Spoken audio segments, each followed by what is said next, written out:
Hi everyone, I'm Shelly from There's No Place Like Home at redheadmom8.wordpress.com. Today I'm actually starting a series called How to Get Started Homeschooling. And the reason that I'm starting this series is because one of the questions that homeschoolers are most frequently asked by people who are looking into homeschooling is, how do you homeschool? And I think what happens is a lot of times people respond by telling them where to find curriculum or about teaching styles or how to approach certain subjects. And those are all definitely valuable things to talk about. But I think that a lot of people, when they ask us, how do you homeschool? I think what they really mean is, how do I get started? What do I need to do from step one to get my kids either out of school or to start homeschooling at home legally? So that's what I'm going to talk about in this series. So the first segment today, I'm going to be talking about legalities, the least fun part about homeschooling, but something that we all need to think about. Homeschooling is legal in all 50 states, including unschooling. And the reason that I say that is because a lot of people ask me, is unschooling legal in all 50 states? Yes, it is. It is just a homeschooling method, and all homeschooling methods are legal in the 50 states. You just have to find out your state's requirements in order to give the proper documentation. And that's really what I'm going to be talking mostly about today. When you decide to homeschool, you really want to make sure that you know your state's laws. And the best place that you can go to for that is hslda.com. That's Homeschool Legal Defense Association. That's their website.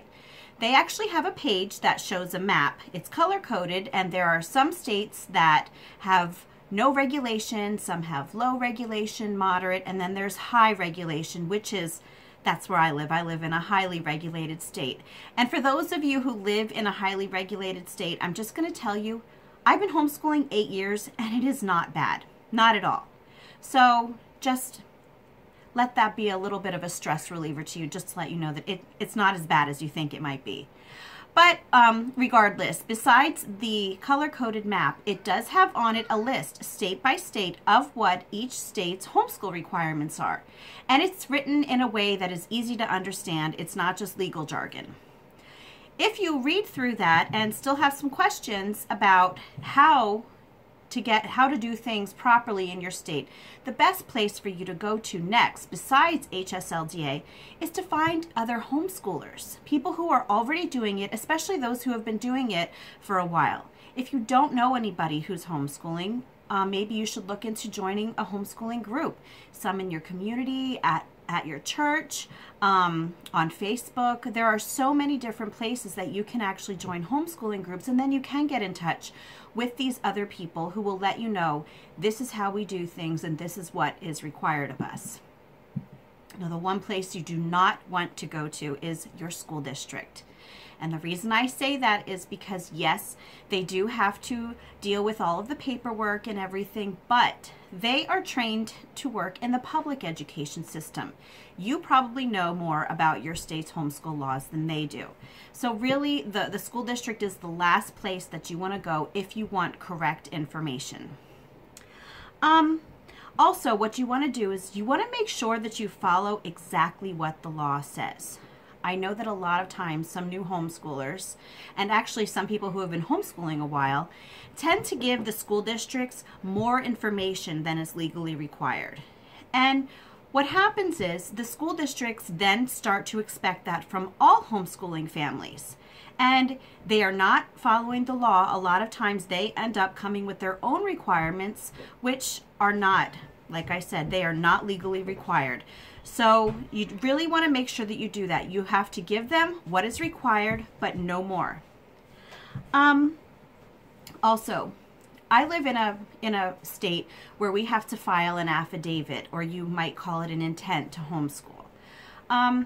When I take my affidavit, and I also need to do objectives, when I take them in, like I said, actually, I take them in. I take them in personally, or I will send them via certified mail. I really, really would caution against you just sending it in the regular mail, and I have heard of people emailing it to people, and even that I'm a little leery of. I like to have a receipt in my hand saying that I turned in what I needed to turn in, and everything is done that has to be done. That's just a precaution that I really think it'll make you feel a little bit better when it comes to that, because every now and then you do hear stories of people who say they filed their paperwork and the school district says they never got them, and then they have a truant officer knocking at their door. So yeah, definitely take it in person or do certified mail. Believe me, it's worth the few dollars that it costs to do that. Also, another thing in some states, you need to find an evaluator who is usually a licensed teacher, sometimes a licensed psychologist. When you find an evaluator, that's another thing that you really want to look to other homeschoolers for. Homeschoolers that you trust and whom can say to you, hey, you know what, this evaluator is great. And then you can call that evaluator and find out if this evaluator uses the same homeschool philosophies that you do. See if they interpret the law correctly, because like I said, one of the reasons that some people send too much information to the school district is because their evaluators don't understand the law correctly and they have them give more information than is required. So really make sure that your evaluator follows the law correctly. You also want to find an evaluator who is like-minded.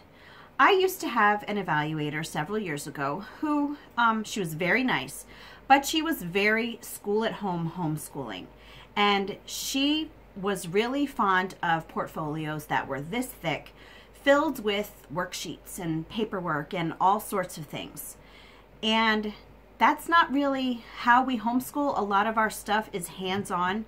So it was really a stressful time of the year for us to have our evaluations, because I always thought to myself, oh my gosh, what if I don't have what she wants? What if she doesn't sign her evaluation letter? And I mean, she always did, but it was a bit of a stressor for us. So luckily, the last few years, I've been blessed to find an evaluator who, like me, has 11 kids. She used to be an unschooler and is now a relaxed homeschooler, just like me. And she is a lot more relaxed with the evaluation. She follows the law to the T. She does not expect extra things. And she is another one who will tell you, don't give the school district more than you're legally required to. So that is really a big weight off of your chest when you have an evaluator that you can really, really be comfortable with. Another thing to think about when finding an evaluator is you want to either find one who is within a reasonable distance to you. I know some people who will travel maybe 2 hours to get to their evaluator. And when you have a large family like I do, sometimes that's just not possible. So what I really like about my homeschool evaluator is she does them in person. She only lives about an hour from us, but she also does distance evaluations. She does them over the phone. So what I do is I send her some work samples, and she does not expect this many. Actually, the first year that I used her, I did send her brown envelopes in the mail filled with a stack of papers like this. And when I talked to her at the evaluation, she said, please don't ever send that much to me again. She said, I don't want to do that to people. She is perfectly happy with a sample from the beginning, middle, and end of the year, and that's it. So it's really no muss, no fuss with her, which is what I need. So like I said, I have sent them to her in the mail, and she also will accept me to email them to her. I just scan the work samples on my computer. I email them to her, and she will look over them, schedule a time to call, and she'll call up and she'll interview all of the kids over the phone. And that's another thing that the kids really like about this evaluator, because they used to get really nervous going to the other homeschool evaluator. I don't know. I guess it kind of felt like a job interview to them. And I was always nervous around that time too. And now it's just like they get a phone call, the evaluator's really nice, and she just asks them, what's your favorite thing to learn about? What did you do this year? What sort of field trips did you take? What was your favorite book and what was it about? And it's very casual and laid back, and it's so much better for the kids. So like I said, when you've looked for an evaluator, find somebody that you're comfortable with. The last thing that I'm going to talk to you about today are IEPs.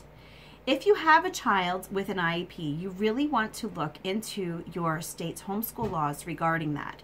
In the state that I live in, if you have a child who has an IEP for any reason, you have to get a special education teacher to, that's what I'm looking for, approve your objectives before you send them in with your affidavit.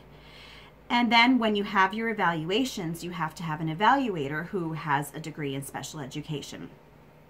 So that can be a little bit stressful for some people to find somebody who can approve their objectives for them. And at one point, before I knew what I'm going to talk about next, I actually did call the school district on that one because, like I said, new homeschooler, I wasn't really sure. And they actually wanted me to go to some business that I would have to pay all this money to in order for them to do it. And no, don't do that. If you look around, there are plenty of people who will do it for free. Really. You just look around, and like I said, don't call the school district. Now, what I do want to say about IEPs is, in my state, you can actually, as the parent, have your child's IEP removed, which is what I ended up doing. When your child gets an IEP, the teachers don't really tell you that. I have never once heard of anybody. It's always been a surprise to everybody that I've talked to know that you as the parent can just call up and say, hey, I'd like my child's IEP removed. And you do have the legal right to do that. But I would only do it if you're comfortable doing that. And also, my son's IEP was only for a reading comprehension, and he hadn't used it in several years. He hadn't had any extra learning support in years. They only had it in place just in case he would end up needing it. So when I started to homeschool for a while, also another thing in our school district, even if your child has an IEP, if you're homeschooling, the school district won't help. You won't get any extra help from the school district if your child has an IEP. So in my son's case, it really wouldn't have helped anyway because the schools wouldn't have done anything.